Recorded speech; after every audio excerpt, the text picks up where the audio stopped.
이 장은 이제 생각하기가 주제인데요. 그래서 이 장이 아마 이 책에서 가장 어려운 장이에요. 가장 어려운 장인데, 생각한다라는 것은, 인간의 아주, 뭐 이렇게, 뭔가 아주 중요한 특징이죠. 중요한 특징. 동물이 생각한다라고, 보통은 생각하지 않죠. 생각한다, 생각하는 능력을 가졌다라고 하는 것이, 인간의 아주 특유한 점이다. 인간이 아주 잘난 척할 수 있는 점이다. 라고 이제, 생각하는데, 보통 이제 우리는 생각 많이 안 하죠, 사실은. 그죠? 생각 그렇게 많이 하면 살 수 있겠어요. 그냥 생각 없이 살죠, 그냥. 왜냐하면, 전에 이제 강의에서 이진경 선생은 인간은 생각 안 하기 위해서 무지하게 노력하는 동물이다. 이제 그런 얘기 하셨는데. 그렇죠. 뭔가 연습이 되면 생각 안 하잖아요. 그냥 하잖아요. 무념무상하게 되죠. 밥할 때 생각 안 하거든요. 아무 생각 없이 합니다. 이게 왜냐하면 그렇게 생각 안 하는 이유는 이제 뭐 양식이나 혹은 공통감각이나 이런 것들이 공유된 감각들이죠. 그런 것들 대신 다 생각해 주기 때문이죠. 그래서 우리 인간은 생각하는 존재라고 말하지만 사실은 별로 생각 안 하는 존재인데 그렇지만 그 사고한다, 사고하지 못한다, 사고의 결핍 이런 것들을 아주 정말 극적으로 보여준 자가 아힌만입니다. 한나 아렌트가 포착한 아힌만이죠. 전범 재판을 하는데 아렌트가 갔잖아요. 이제 아렌트가 생각하기에는 정말 불가해한 괴물일 것이다, 라고 생각했는데, 가서 보니까 그런 괴물이 아니더라는 거예요. 너무나 평범한 인간이더라는 거예요. 너무나 평범한 인간인데, 거기에서 본 것은 그렇지만 사고 능력이 없는, 사고가 결핍된 그런 인간이었다. 라고 이제 사고의 결여라고 얘기를 하죠. 그 비슷한 얘기를 저는 20대 때 지금 돌아가셨지만 김끝태 선생이 이제 고문당하셨잖아요. 그래서 고문당한 거를 이렇게 폭로가 되고 이렇게 나중에 나오셔서 강연을 들으러 갔어요. 그때 그 얘기를 하시더라고요. 자기 칠성판에 누워있고, 고문하는 고문 경찰들이 정말 엄청나게 고문하고, 정말, 도대체 정말 저게 인간인가 싶을 정도로 그렇게 하는데도, 그들이 말하는 거는 자기 아들 학원 국정, 그냥 아버지더라는 거예요. 그게 너무너무 충격스러웠다라고 이제 그런 얘기를 하더라고요. 그러니까 이 사고의 결여, 아인만의 그런 것들은 정서적인 결핍이 아니에요. 무슨 동정심의 결핍 그런 것도 아니에요. 그러면 그 사고의 결여는 도대체 뭐라고 말해야 될까? 그때 그 사고라고 하는 것은 수학이나 과학을 하는 그 사고가 아닌 거죠. 그리고 무슨 좋은 거 나쁜 거를 가린다거나 이게 맞다 틀리다라고 가리다거나 그런 분류하는 그런 사고도 아니라는 거예요. 그런데 그런 사고가 그런 사고가 아니라 도대체 내가 지금 무슨 짓을 하고 있는가 라고 하는 것을 생각할 수 없는 능력, 생각할 수 없었다는 거예요. 내가 지금 무슨 짓을 하고 있는가. 그러니까 그렇게 그 아인만이 도려내버린 그런 사고의 자리에는 뭐가 채워져 있었냐면 누가 적인가, 누가 동지인가, 그 다음에 자기 임무를 내가 지금 얼마나 완수하고 있는가, 난 지금 얼마나 바쁜 일을 처리하고 있는가, 그런 것들이었다는 거죠. 사실 우리랑 비슷하죠. 우리랑 별로 다를 바가 없는. 그렇지만 그 사고의 결핍이 가져온 것은 무엇이었냐면 그는 대량 학살에 매우 적극적으로 참여한 자였죠. 이 캐피탈로신 혹은 안트로포신, 그러니까 자본세 혹은 인류세라고 하는 지금 이제 대단한 멸종들이 일어나고 있죠. 이게 이제 6번째 대멸종의 시기다라고도 얘기하고 있는데 엄청난 대멸종들이 일어나고 엄청난 박멸들이 구제부터 시작해서 엄청난 박멸들이 일어나고 있는 이 시기에 이제 헤로웨이가 아렌트를 가져와서 아힌만을 이야기하면서 도대체 생각한다는 게 뭔가를 묻습니다. 생각한다는 게 뭔가? 우린 정말 생각하고 있는가? 아니면 이런 그 슬루시인의 그 시대를 열기 위해서 같이 함께 엮여져 있는 그런 시대를 열기 위해서 어떤 생각을 우리는 육성해야 될 것인가? 라고 하는 것들을 이제 묻죠.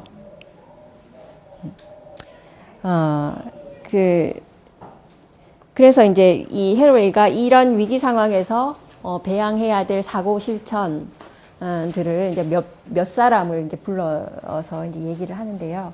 첫 번째 이분은 이제 안나 싱이라는 분입니다. 중국계고요.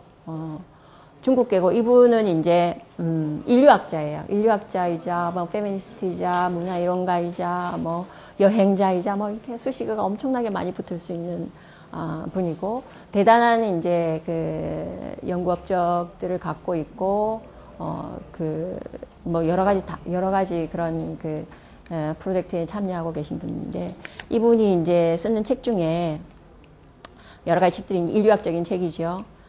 버섯에 관련된 책이 있습니다. 제목이 The Mushroom at the End of the World입니다. 이 책은 송이버섯을 추적한 얘기입니다. 도대체 송이버섯이 뭔 대수란 말인가 그런 생각을 하실 텐데 송이버섯은 이제 일본이나 한국 같은 데서는 굉장히 고급 식재료죠. 저는 저희 아버지가 굉장히 아프실 때 한번 사다 드린 거를 제외하고는 한 번도 먹어본 적이 없는 무지하게 비싼 비싼 버섯인데요. 이 버섯이 심지어는 그 히로시마의 원폭이 이제 떨어졌잖아요. 그 폐허가 된 지역에 이 버섯 때문에 살려진 그런 공동체들 그런 것들을 추적을 해요. 그러니까 그렇게 얘기해요. 버섯이 아니었다면 도대체가 일어날 수 없는 그런 일들이 일어나는 거예요. 그러니까 일본에는 이 버섯이 주로 이제 우리나라도 그런데 소나무랑 같이 살아요. 이 버섯은 모든 균류가 그렇지만 굉장히 땅을 비옥하게 하는 숲을 살찌우는 종류들이에요. 박테리아랑 같이 많이 공생을 하고 있기 때문에. 그래서 우리는 이제 이렇게 동해안에 지금 이제 이렇게 송이버섯 이제 산지가 있잖아요. 양양 뭐 이런 데 있죠. 그런데 거기 불이 잘 나요. 왜냐하면 소나무가 굉장히 잘 타거든요. 그래서 불이 굉장히 잘 나서 이렇게 막 가끔씩 그 동해안에서 막 이렇게 산불이 나잖아요. 그래서 이렇게 방제 때문에 소나무를 다 뽑고 참나무를 심으려고 많이 해요. 그런데 이제 거기에 있는 그 농민들이 이제 결사 반대를 하죠. 송이가 못 사니까. 그러니까 그 송이라는 게 그냥 비싼 식재료 그 정도가 아니라요. 동해안에 산불과 연결되어져 있고요. 한번 굉장히 산불이 나고 그게 뭐 무슨 강릉 시내까지 이렇게 번진 적도 있었죠. 그렇게 이제 일들이 막 일어나게 되는데 이 송이라고 하는 것이 그걸 그냥 그게 굉장히 비싼 식재료이니까 사람들이 확 모여들어서 그것을 중심으로 이렇게 막 대단한 협력들이 막 일어나는 거예요. 그러니까 깜짝 놀라운 자본주의 하에선 도저히 생각할 수 없는 그런 일들이 막 일어나는 거예요. 송이 때문에. 그런 일들을 쭉 이제 추적을 하게 됩니다.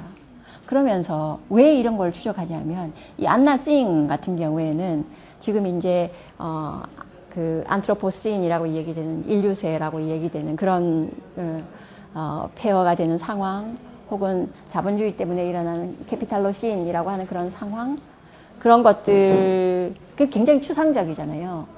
그런 추상적인 이유로 지금의 어떤 멸종이라든지 이런 것들을 그런 것들을 환원하기를 거부하는 사람이에요. 이 사람은 뭔가 이렇게 예측할 수 없는 그런 상황들에 의해서 뭔가가 살고 뭔가가 죽는다라고 말해요. 그러니까 사실은 이제 예측 가능성이다라고 하는 것은 근대가 약속한 거잖아요. 근대가 과학을 통해서 약속한 게 예측 가능성이죠. 우리는 미래를 예측하죠. 왜냐하면 과거와 지금 현재까지의 결과들을 가지고 미래로 익스트라폴레이션 하잖아요. 외삽해서 예측하죠.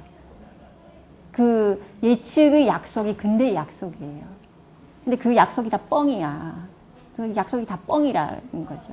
시잉은 그런 것들이 아니라 사실은 매우 예측 불가능한 그런 상황에 의해서 살고 죽는다라고 하는 거죠. 이게 이 시잉의 의견에 대해서는 이제 해로웨이가 완전히 긍정한다고 보기는 어려운데요. 그건 조금 복잡한 얘기고 하여튼 이제 그 시잉의 얘기는 그렇습니다. 그래서 이 사람은 뭔가 예측하지 못한 그런 동반, 송이가 갑자기 어떤 폐허 지역에 원폭이 떨어진 그 폐허가 된 지역에 송이가 나타나서 다시 뭔가 공동체가 만들어지고 하는 그런 것들을 찾아서 났어요. 그래서 그런 것들 얘기해요. 책으로. 그래서 정말 이제 해로웨이 책을 제가 말씀드리면서 이게 정말 철학책인가 싶을 만큼 얘기가 많다고 말씀드렸잖아요. 시잉의 얘기도 그래요. 책도 엄청난 얘기들이 많이 있어요. 송이와 송이벗에 관련된 일본 있는 고급 식당의 셰프와 굉장히 많이 연결되어져 있죠. 또 이 송이버섯은 일본에만 있는 게 아니라 일본에서만 다 이제 고급 식재료니까 다 구할 수 있는 게 아니라 미국에서도 이렇게 수입이 돼요. 미국에서도 송이가 있답니다. 미국에서 송이는 어떤 사람들이 따냐 하면 동아시아 사람들이 따요. 크메르에서 대단한 인종 청소가 있었던 그 학살에서 이렇게 빠져나온 사람들. 그런 사람들이 송이를 아니까, 서양 사람들은 그거 몰라서 못 따요. 그러니까 송이를 아니까 그걸 따는 거죠. 그래서 시잉은 그렇게 묻습니다. 그 사람들이 송이를 찾아 나서는 그게 노동으로 환원될 수 있는가? 그래서 그 사람들한테는 그것은 또 자유란 말이에요. 그런 식으로 이렇게 아무것도 아닌 그냥 송이일 뿐인, 그냥 버섯의 하나의 일종일 뿐인 그런 것이 만들어내는 협력의 스토리들.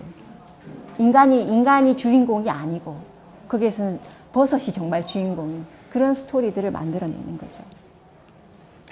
근데 사실은 이제 제가 산불 얘기도 했지만 시잉이 말하는 것이 협력은 좋은 것이야, 낙관적이야, 그렇게 해야 우리 모두 잘 살 수 있어, 그런 얘기가 아니에요. 그런 얘기가 아니라 거기에는 자본주의적인 커머디티로서의 버섯이 있고, 그러니까 그렇지만 자본주의로 환원되지 않는 그런 일들이 있는 거죠. 그런 것들을 발굴해내는 거죠. 사실은 이제 그래서 시잉은 그렇게 정말 이 자본주의를 떠받치고 있는 것들이 그런 협력일 것이다라고 얘기를 하는 거죠. 그런 얘기는 전에 많은 사람들이 그런 얘기를 했어요. 그레이버도 그런 얘기를 했었죠. 그런 얘기를 합니다. 우리가 정말 공산주의가 다 망했다고 생각하는데 그런 거 아니라고. 공장에 가보라고. 그 공장은 다 돈으로 하는 데는 거예요. 노동력을 파니까 그만큼의 돈을 받는 데니까. 그렇지만 공장에 가보라고. 저기 옆에 스패너가 필요하면 어이 스패너 좀 줘. 이러면 돈 줘. 그렇게 안 한다는 거죠. 옆 사람이. 그냥 스패너 준다는 거예요. 그런 협력 하에서, 그런 바탕 하에서 자본주의적인 화폐의 환원이 가능하다는 거. 그런 것이 없으면 가능하지 않다는 거죠. 그러니까 죽은 게 아니라고.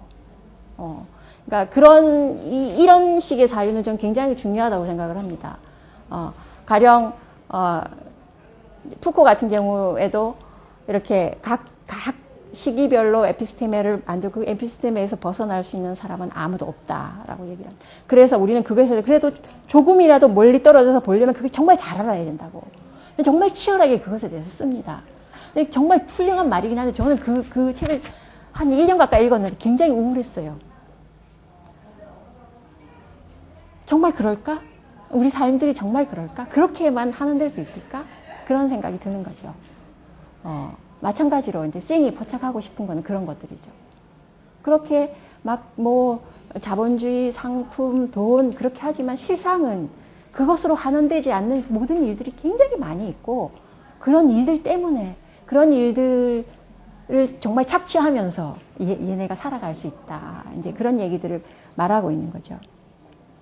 그래서 뭔가 그 싱이 말하고 있는 것은 그런 아주 예기치 않는 동반, 뭔가가 풀쑥 끼어들어온 그 동반에 우리가 어떻게 응답할 것인가, 응답 능력에 관련된 문제라는 거죠. 그 다음에 두 번째 그 촉수적인 사고를 이제 가르쳐 주시는 분은 반두렌이라고 하시는 분인데, 이게 대문자로 썼네요. 서문자. 이 사람은 아마 무슨 저기 독일계나 네덜란드 이쪽 얘기죠. 반고호 할 때처럼 이제 두렌의 자식 이런 얘기죠. 두렌인데 이 사람은 이제 Flight Ways라는 책을 썼어요. 이 책은 항로죠, 항로. Flight Ways, 항로. 이 사람은 이제 이 사람은 생태 철학자인데 멸종 언저리에 있는 새들을 쭉 탐사를 합니다. 멸종 언저리에 있는 새들을 탐사해서 그 새들의 얘기를 쓰는데, 이 사람의 질문은 타자를 위해서 열린 공간을 갖는다는 것이 무엇을 의미하는가라는 거죠. 마치 이 공간처럼. 이 공간은 연구실 회원들만 쓰는 공간이 아니죠. 그런 공간은 하나도 없죠. 우리는 타자를 위해서 다른 자들한테 어떤 공간을 열어놓는 거죠. 그런 것들이 의미하는 게 뭔가라는 그런 질문을 하면서 멸종 언저리에 있는 새들을 탐사합니다. 근데 이제 미국에 이제 흰두루미였던 것 같은데요. 흰두루미가 굉장히 이렇게 멸종에 거의 다가가는 그런 새여서 미국에서 이제 이 새를 복원하기 위해서 이제 생존 계획, 이 새들의 구출 계획 이런 걸 세워서 이렇게 실천을 하는데요. 그게 아름답지만 한 건 아니에요. 그런 멸종의 연절에 있는 새들을 위해서 새로운 공간을 확보해 주기 위해서는 그 실천 계획에는 다른 종들의 죽음과 감금과 노동이 있고요. 또 멸종적이니까 대리생식 그런 게 있죠. 당연히 있겠죠. 대리 죽음이 있죠. 그들에게 필요한 약들을 이렇게 만들고 하려면 그걸 위한 또 실험동물이 있고 그런 거죠. 그래서 두레는 그 아주 성공적인 프로젝트, 흰두루미 그 복원계획은 굉장히 성공적인 프로젝트인데, 성공적인 프로젝트일수록 거기에서 수반된 그런 일들을 아주 자세하게 씁니다. 그것은 잊을 수 없는 일이다라는 거죠. 잊어서는 안 되는 일이다라는 거죠. 그것은 이제 우리는 보통 이제 이런 거를 희생의 논리로 이제 환원하죠. 어떤 자를 위해서 누가 죽는 거, 불가피한 희생이라고 하죠. 근데 그런 희생의 논리로 환원시키지 않고 그들을 어떻게 기억할 것인가라고 하는 것들이 이제 이 사람의 질문이고요. 그래서 그 반두렌의 그 책 중에 하나는 또 저 하와이 까마귀에 대한 얘기인데요. 하와이 까마귀도 이제 거의 없답니다. 하와이에. 이들은 정말 그들의 서식지가 완전히 파괴됐고, 그들의 음식이 완전히 파괴됐고, 그들의 친구들이 완전히 파괴됐고, 그랬죠. 그런데 이 까마귀들이, 그 두렌이 포착하는 것은 뭐냐면, 이 까마귀들을 생물 행동학으로 이렇게 연구해서 봤더니 이들은 애도하더라는 거예요. 애도하는 능력이 인간만 있는 게 아니더라. 이 까마귀들이 정말 그 자기 그 상실된 터전, 그런 것들, 상실된 친구, 그런 것들에 대해서 애도하더라는 거예요. 그래서 이제 이 두렌이 그 얘기를 합니다. 애도라는 것에 대해서. 애도라고 하는 것이 뭔가 새로운 실뜨기를 하기 위해서 얼마나 중요한 문제인가 하는 것들을 이제 이렇게 얘기하죠. 애도라고 하는 것은 상실이라는 것과 함께 사는 거고, 상실이 의미하는 것과 세계가 어떻게 변했는지, 그리고 우리가 이 지점에서부터 앞으로 뭔가 움직여야 한다면 어떻게 우리가 변해야 되고 우리 관계들을 어떻게 새롭게 해야 될지, 그런 것들을 잘 인식하게 하는 게 바로 애도다라고 얘기를 합니다. 그래서 이런 맥락에서 볼 때 진실한 애도는 멸종의 가장자리로 내몰린 저 무수한 존재자들에 대한 우리의 의존, 우리가 그들에게 얼마나 의존하고 있었든지, 그 다음에 그들하고의 관계, 이런 것들에 대한 자각이라는 거죠. 송이가 단지 식재료가 아니었던 것처럼 그런 자각으로 향해야 된다라고 이제 얘기를 합니다. 그런데 사실은 이제 그 촉수적인 사고하기 실천으로서 이 얘기를 하는데, 근데 이 얘기 말할 수 있는 자는 인간밖에 없잖아요. 저는 그런 위화감이 처음에 좀 있었어요. 말할 수 있는 존재자는 인간밖에 없는데 복수종 생물의 얘기를 하면서 왜 또 이렇게 얘기를 가지고 스토리텔링을 이렇게 말씀하시나 그랬는데 그런 걸 헤로웨이가 놓칠 리가 없죠. 이 반두렌의 책 중에 그 시드니 항구에 있는 지난번에 했던 비둘기들, 시드니 항구에서 이게 서식하고 있는 비둘기들에 대한 책을 쓰면서 반두렌은 비둘기가 말하게 했다라고 헤로웨이는 씁니다. 근데 우리가 비둘기가 말하게 했다라고 했을 때 그냥 떠오르는 거, 의인화시킨 거, 비둘기는 이렇게 말했어, 이렇게 의인화시키는 거, 그걸 생각하는데 그런 게 아니라는 거예요. 그렇게 말하지 않는 방식으로 비둘기가 말하게 했다는 거예요. 비둘기가 자기가 살고 있는 그 시드니 항구 비둘기들의 터전에 대해서, 그것은 그 터전이 비둘기가 얼마나 강력하게 결부되어져 있는지, 비둘기의 그 삶과 그것을 통해서 그 터전을, 시드니 항구라고 하는 것을 다시 그려냈다는 거죠. 그래서 말이라고 하는 것이 인간만의 것들이 아니죠. 발화의 주체자로서 말하는 것이 인간만인 것이 아니죠. 이제 그렇기는 하지만 이제 또 뭔가 얘기를 한다라고 하는 거, 스토리를 만든다라고 하는 것은 대부분 이게 서사적인 구조를 가지고 있는 것이기 때문에 이게 대부분 영웅 얘기잖아요. 우리 SF 소설, 저는 SF 소설 되게 좋아하는데요. SF 소설은 그 페미니즘적인 SF 소설이 굉장히 많이 있어요. SF는 뭔가 아직은 오지 않았지만 언젠가는 올지도 모를, 그러니까 어떤 elsewhere에 대한 얘기인데, 근데 대부분의 SF 소설은 거기에 매우 남성 중심적인, 마초적인 소설이에요. 뭔가 이렇게 빅 브라더가 있고 이런 게 그 전형적인 그런 소설이라는 거죠. 그럼 도대체 우리는 지금 헤로웨이는 지금 이 책에서 계속 우리는 생각해야만 해. 아인만처럼 사고 결여되면 안 돼. 생각해야만 해. 그런 얘기를 계속 하는데 무슨 생각을 어떻게 한단 말인가? 이야기를 한다면 무슨 얘기를 한단 말인가? 영웅 이야기를 한단 말인가? 그런 것들을 이제 질문해야 되는 거죠. 그래서 그 헤로웨이가 이 얘기에서 가져오는 사람이 어슐러 르긴입니다. 이분 책은 한국에도 번역이 굉장히 많이 되고 유명한 그 SF 작가죠. 이 사람의 여행 가방 이론이라는 게 있습니다. 픽션을 쓸 때 픽션에 있어서의 그 여행 가방 이론이 이제 어슐러 르긴이 하는 말입니다. 여행 가방에는 뭐가 들어있냐면 잎사귀 하나, 박 한 통, 조개껍질 하나, 그물 하나, 가방 하나, 밧줄 하나, 푸대 하나, 병 하나, 상자 하나, 그릇 하나, 그릇 소유자 하나, 그것을 받을 사람 하나 라는 거예요. 우리는 보통 이 얘기를 할 때 주인공은 남자죠. 영웅이죠. 그래서 도구를 들고 혹은 무기를 들고 뭔가 어디론가 가는 그런 것이죠. 그런데 그럴 때조차도 가방 없이 갈 수 있습니까? 가방 없이 못 갑니다. 그래서 이 얘기를 할 때, 스토리를 만들 때 르긴은 이런 얘기, 영웅의 얘기가 아니라 그 가방에 들어있는 게 뭡니까? 이 상을 살게 하는 그 물건들이잖아요. 내가 이 상의 삶을 영위하는 물건들이고, 그냥 별 부담 없이 옆 사람한테 줄 수 있는 씨 한 톨, 물 한 모금, 이런 거라는 거죠.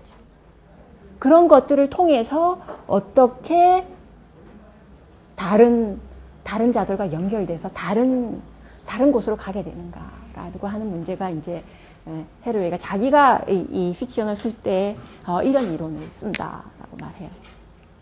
그래서 헤로웨이는 이제 이 르윈의 이 여행 가방 이론을 가지고 이제 이야기는 이런 방식으로 되어야 된다라고 하는 거죠. 사실은 영웅조차도 가방에 의존하는 거죠.